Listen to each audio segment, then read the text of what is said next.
So I recently started reading The 5 a.m. Club by Sharma.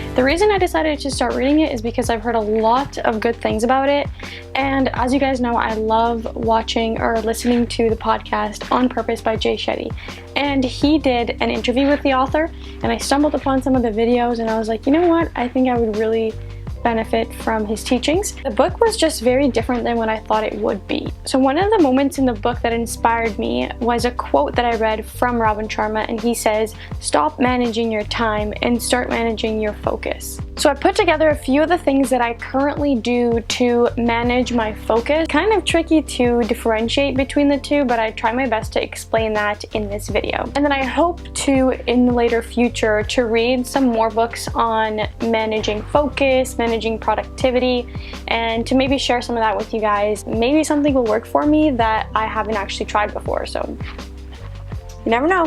So let's just go right into managing your focus. First thing that I do is I often, if I'm very busy, I will have a tendency to forget.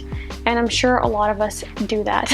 But for little things like making sure that you take something with you on your way out in the morning, little things that will have the tendency to slip your mind, I use the reminders app on my phone. It's a great tool because you can set the time that you want it to remind you at, and you can also use it on multiple platforms. So if I have my phone and it's turned to do not disturb, but I'm at work, my laptop can still give me the notification. Put them into an app, and you're good to go. That way I feel like there's just more room in my brain. I don't have to worry about remembering little things. As soon as I put them into my phone or on my computer, I can let go of it in my mind and put my focus onto whatever I'm doing. So the current calendar that I use is actually an appointment book. The reason that I like it is because it lays out the full month for you. And I know there's only a little bit of room to write, but I really don't need much. It's nice to be able to see like a full week on a page and the full month on a page. It's easier for me to go by that when I'm scheduling things in for the month because I can just work around one page and not have to keep flipping through, if that makes sense. An alternative method to this would be just to go online and print out a full calendar, and that way you have everything organized on one piece of paper. So an adjunct to this would be using your computer calendar or your laptop calendar.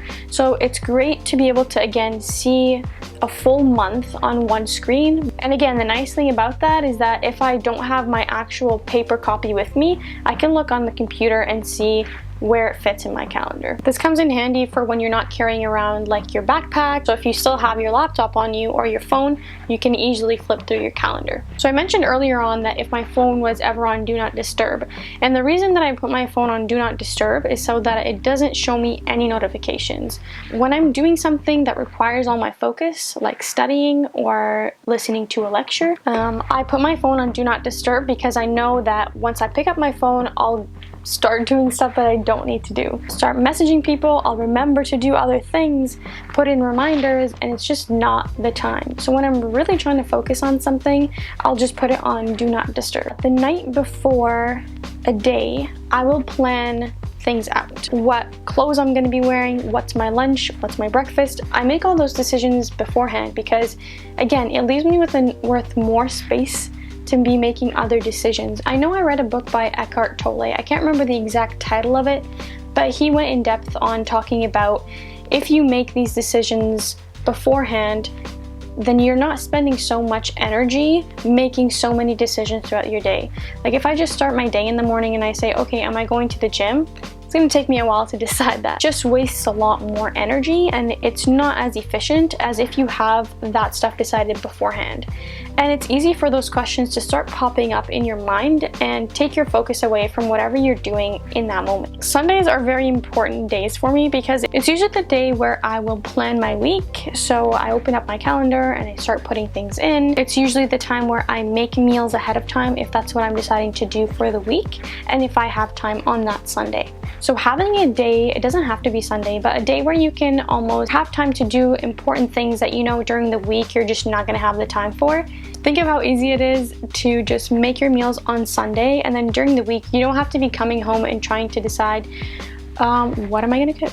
What am I gonna eat? What am I gonna make? How long is it gonna take? Another way to keep great focus is to stick to a routine, something that I'm actually currently working on. I'm trying to adjust my wake up time and what I'm doing in the morning. So by having a routine that you can stick to, when you wake up in the morning, you know what you're gonna be working on for the majority of your week. So for example, if you have a routine where you get up at a certain time and then you do a couple activities, maybe go to the gym, prepare your lunch, or do things like that in the morning, it's nice to have that routine because it allows you to maintain focus on whatever you're doing. So you know exactly where to allocate your focus to, which task am I doing. And once it becomes routine, it becomes habit, and it's easier for you to go through that motion and to not lose focus while doing that. With any system, it's probably gonna fail, or it's probably gonna have some hiccups. It's important for you to be able to be ready for that. When things fail, it's good to be able to look at your schedule and make adjustments going forwards.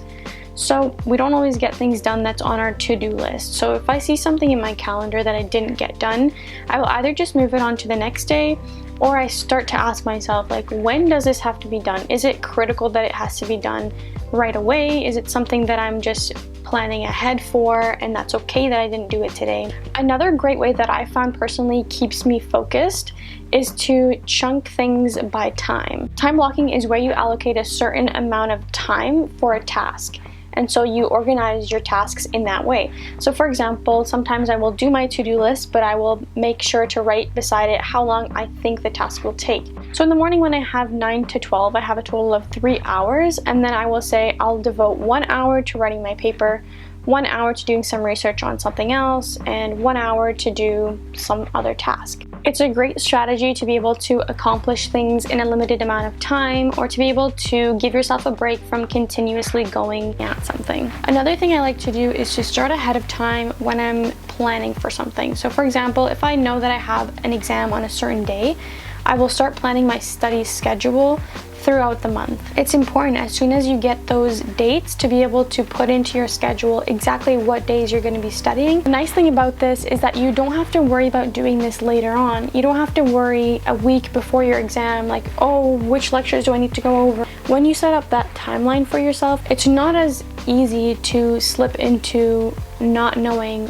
where to put your focus to. A really important thing is to leave time for hobbies, because not everything is about work every single hour of every single day. Leaving time for hobbies allows your brain to be creative, to use more of its power to other tasks and not just completely focusing on one single task. It gives your brain a bit of a break. Devote some of your time to your passion, or do something that makes you laugh or enjoy life or socialize. It actually helps you become better at the task that you're trying to accomplish. I actually remember one of my professors sharing something with us where they did a study and they found that productivity actually increased when people took breaks. If I can find that study, I'll put it in the description, but I'm sure there have been multiple studies on that. So don't forget to give yourself a break, to do something you're passionate about. It's not something that you should be feeling guilty towards. It's actually something that's helping you in the long run. So it's important for me in my schedule to set certain days of the week where I do certain things.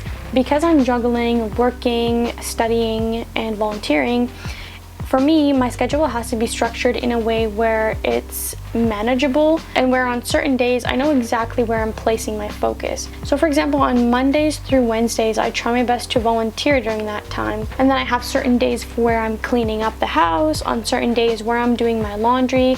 And that way I don't, again, need to make those decisions on a day-to-day basis. I'm definitely going to be finishing up that book, and then if you guys have any recommendations, you should totally leave them down below. He also talked about this in the book. Being busy does not mean that you're being productive, and I'm sure we've all been there. You try to fill up your time for whatever reason. A lot of the times we could be very busy, you know, going back and forth between things, but in the end, if you're not passionate about what you're doing, or if you're not putting your best foot forward because you're consistently drained, are you really being productive? And so again, I'd love to read more about productivity, and I'm sure I will be doing that very soon, but I really hope that these tips could help some of you, and I'll be sharing some more as soon as I learn about more. So thank you so much for watching, and I will see you in my next video.